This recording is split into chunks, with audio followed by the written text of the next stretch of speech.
An old model steam engine which was made circa 1896. Part 12. And this is method number 3, showing the making of a built-up type of crankshaft using Loctite 603 to hold the individual parts together. Definitely not the best way to do this job, but it does seem to work with smaller steam engines. And I forgot to mention, it's also much quicker doing it this way. The original crankshaft that I made a while back was machined from stainless steel. I'm now going to make the proper crankshaft from the silver steel. And here's a certification for the piece of silver steel, which is definitely 1/4 inch in diameter, confirmed by this clip from a previous episode showing the micrometer, and the setting definitely says 0. The normal way to make a built-up crankshaft is to silver solder the parts together, and the main part, the crankshaft itself, goes all the way through the parts, and you cut this out later. As a crankshaft, it wouldn't work if the main shaft was in the way. This is the bit that has to be cut out. I've often wondered whether it was possible to build up the parts, assemble them using Loctite, and there's nothing wrong with that, provided you use the right type of Loctite. So I thought this was an ideal opportunity to see whether it works or not. I've cut 2 pieces of silver steel to the correct dimensions, or should I say ever so slightly larger to allow for machining the ends to get a good finish. Note to self, this tool doesn't fit in this tool holder, it's a bit too big.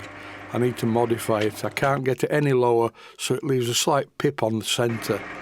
But in this case it's not important because the centre drill still drills the hole anyway, and here I'm doing just that, centre drilling the end of the piece of metal, because crankshafts generally have centre holes in them. It's important not to make the centre too deep. This looks about right. Previously the centre hole was far too deep. Now I've fitted the other piece in the chuck, and I'm doing exactly the same. Cleaning up the end by turning it. But I also need to shorten this piece. For some reason I marked it out wrong, it was a bit too long. So after I did this I decided to shorten it. When you turn silver steel, it has a different feel to other steels, and here, as you can see, everything comes off in brittle flakes. I only needed to reduce the length of the crankshaft by a very small amount, and now I just clean up the end. I should have mentioned this earlier. I centre drilled the other end of this piece of bar. This is one of the parts of the crankshaft that fits into one of the crank webs. Here I'm using some wet to dry sandpaper just to roughen the end part. This next section is very important. Loctite 638 is a retaining compound which is high strength, but it has a disadvantage. It's more viscous than 603. And you do need to have a little bit more clearance in between the parts for these anaerobic retainers to work. Anaerobic means deprived of oxygen, because that's what makes them cure. To demonstrate the point I'm trying to make, I fitted this pulley wheel onto the end of the crankshaft using Loctite 638. Then I started to turn it. But with very little provocation, the bond gave way, like this. And the problem is the clearance between the actual shaft and the pulley wheel is not sufficient for the Loctite 638 retainer to do its stuff, because it's far too viscous. I would use Loctite 638 for fitting axles to wheels on miniature steam locomotives, but I would always pin the wheels to stop them from working loose. I refitted this pulley wheel using Loctite 603 and there were no more problems. I even took deeper cuts to illustrate this. As you can see, it didn't come loose. By making this section about Loctite 638 and Loctite 603 and the applications thereof, I'm laying myself wide open for any keyboard warrior armchair engineers to sort of have a go at me. This is just from my experience. I'm not going to argue with anybody, but I would not use Loctite 638 on small parts. And as it says on screen, the crankshaft parts are all coated with Loctite 603 prior to assembly. Really, I should have bit the bullet and silver soldered this crankshaft, but I'm just curious to see whether this works or not. I'm pretty sure it will, because I have done it before. I've already got far too many hours in this project, but I've quite enjoyed it. It's been a challenge.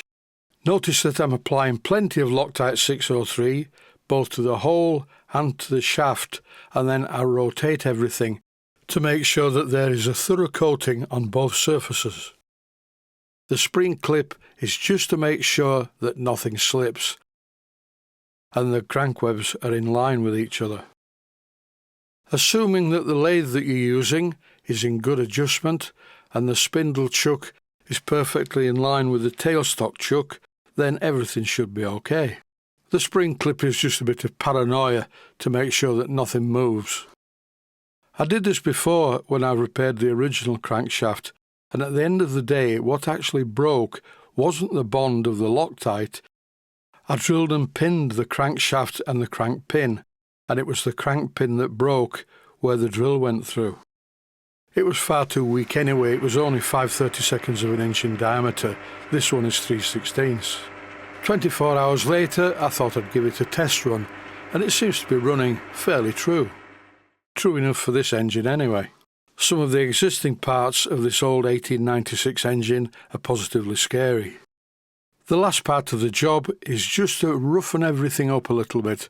This is not repatination as such. I'm using Scotch-Brite to just clean the parts and a needle file to slightly round the edges so it doesn't look like it's been just machined. I give the whole thing a very good rub down with a piece of Scotch-Brite and it looks better already. It's not going to match the rest of the engine until I change the colour of this metal. More about that in a later episode. It's looking okay. Once I've repatinated this gunmetal and the brass, it should look even better. But that's it for now. Stay safe, stay healthy. Thanks for watching, and I hope you found it useful. Please take the time to visit my Mainsteam Models website and click on the section of the website that says Video Playlists. And by doing that, you can find other videos that you may like to watch. And by using the playlists, you can actually watch the videos back to back.